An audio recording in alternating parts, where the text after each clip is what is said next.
But I'll kick off 'cause Susan read an Origins poem, Where You Come From. Oh, yes. And it reminded me, I did one of those for National Poetry Writing Month, NaPoWriMo. I keep playing around with what to call this one, but today I've decided it's called Untethered. When people ask me where I come from, and I answer where I live, which is Yorkshire, they say, "You don't have the accent." And it's true, I don't. So I tell them where I was born, which is Birmingham, and they say, "But you don't have that accent either," which is also true, because my mother and father didn't want anyone to know where I'd come from, wanted me to float untethered and unaccented to the top of what counted for them on a thermal of BBC English.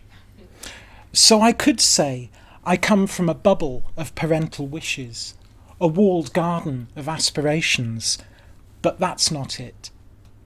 Because tonight I went to hear a new friend read, and they were pleased to see me, and I floated untethered on the flood of their words, and when I got in the car, the radio was playing the prelude to the third act of Lohengrin, and then it was Rachmaninoff, Rachmaninoff, Rachmaninoff all the way home in the evening sun.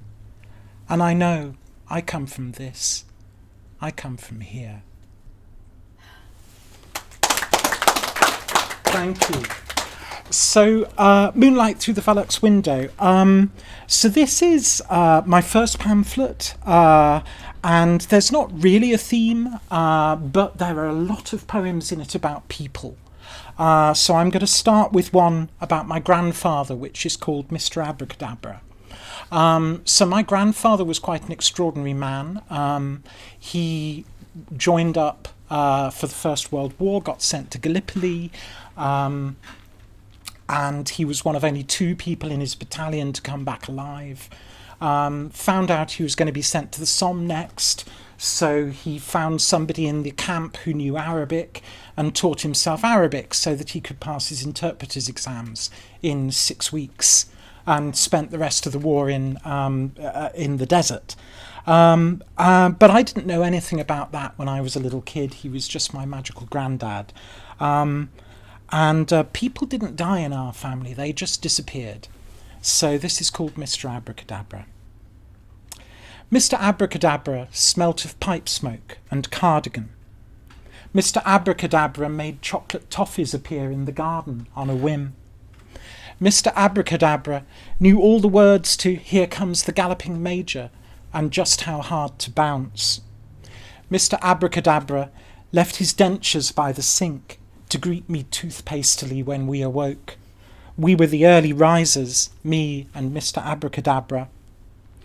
Mr. Abracadabra tamped down horrors in his tobacco and puffed them away, leaving pipe cleaner men, white and twisted, to show where they'd been. Mr. Abracadabra vanished into thin air one day, as all things magic do. But I know the secret words that bring him back. Thank you. Now, I didn't get on so well with my grandmother. This one's called Custard. The skin was always yours.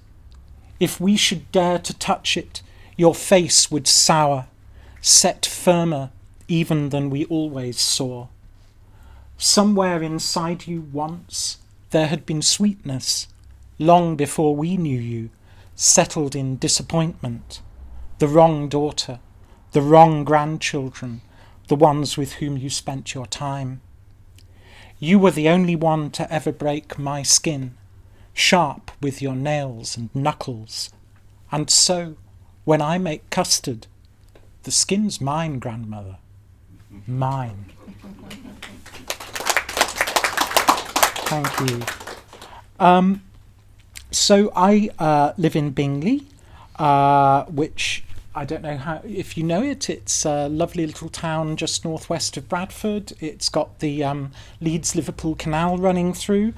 And one of the things I liked to do when I dropped my son off to school every day was stop by a particular place at the canal and have a cigarette and just look at the view.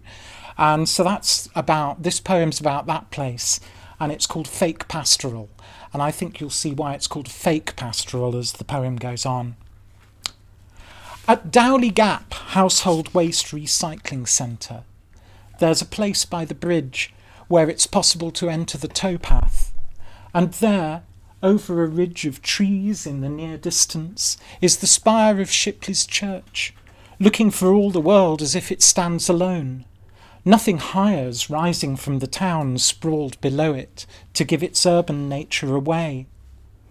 And the wind on the canal today can almost fool me into thinking it's the river, running out unplanned in an unconcerned spool to some unknown confluence or estuary, as long as I'm prepared to be blind to the presence of the lock, which admittedly is a showstopper.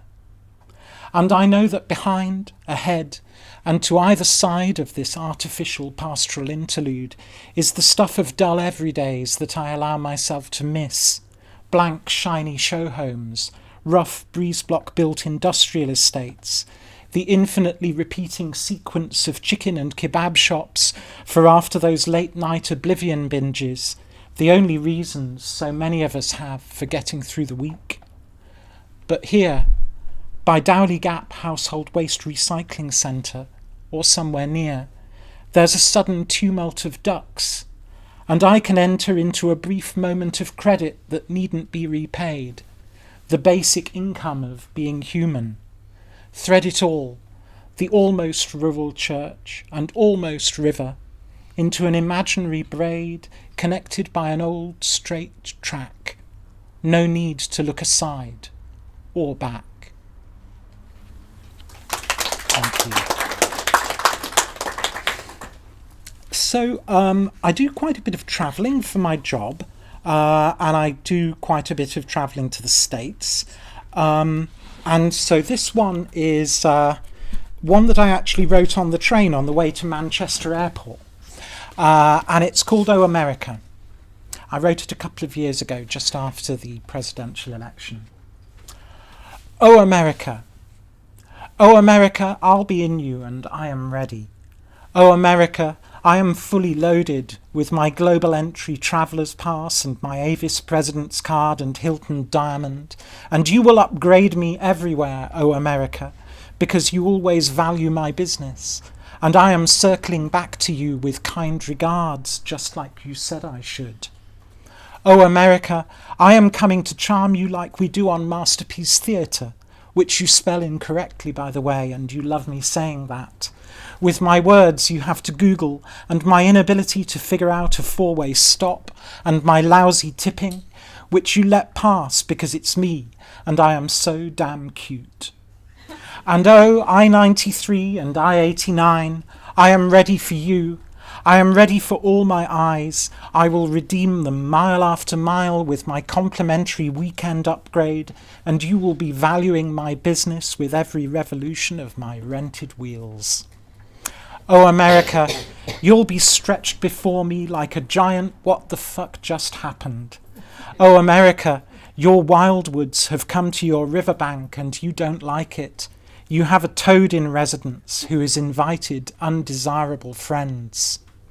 And oh America, you are like a high school quarterback who's gotten old and you're drinking in the corner bar and telling the barkeep how it used to be in those great gone days when nobody could catch you and your throw was so strong and so true.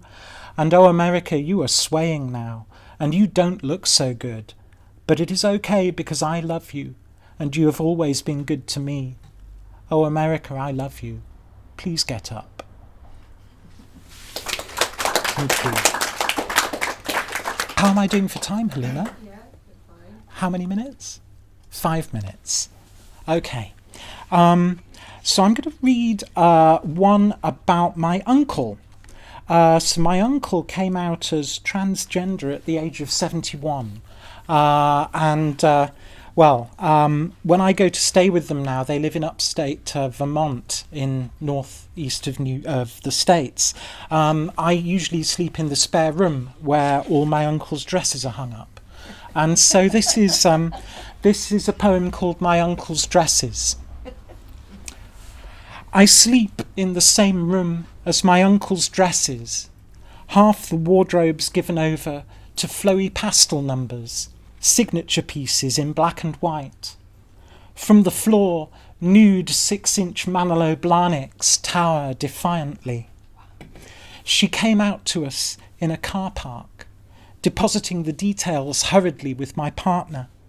We'd noticed at dinner something was different, earrings where there'd been none, a softer shape of hair. I keep the dresses company. She can't wear them now, nearly bedridden, only able to move for about 2 hours each day. But still, get a load of that wig, tossing its hair casually over the side of its box. Very much.